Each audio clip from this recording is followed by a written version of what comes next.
నమస్కారం. సుప్రభాత ఘంటారావానికి స్వాగతం. ముందుగా ప్రధాన అంశాలు. భోగాపురం ఎయిర్పోర్టు ప్రారంభోత్సవానికి ఏర్పాట్లు దాదాపు పూర్తి. 7,000 మందితో పోలీసుల బందోబస్తు.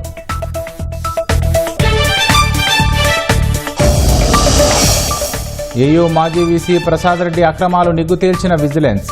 సస్పెండ్ చేసి క్రిమినల్ చర్యలు తీసుకోవాలని సిఫారసు.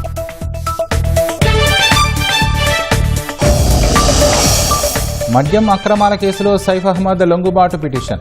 లంచాల వసూళ్లు, డొల్ల కంపెనీల ఏర్పాటులో కీలక పాత్ర.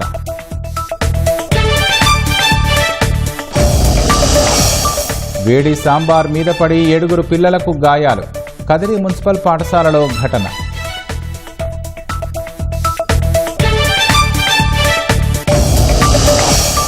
ప్రశ్నాపత్రాల లీకేజీ మాఫియాను తుదముట్టిస్తామన్న ప్రధాని. కొత్త బిల్లుకు రాజ్యసభ ఆమోదం వేళ మరో సెల్ఫీ వీడియో.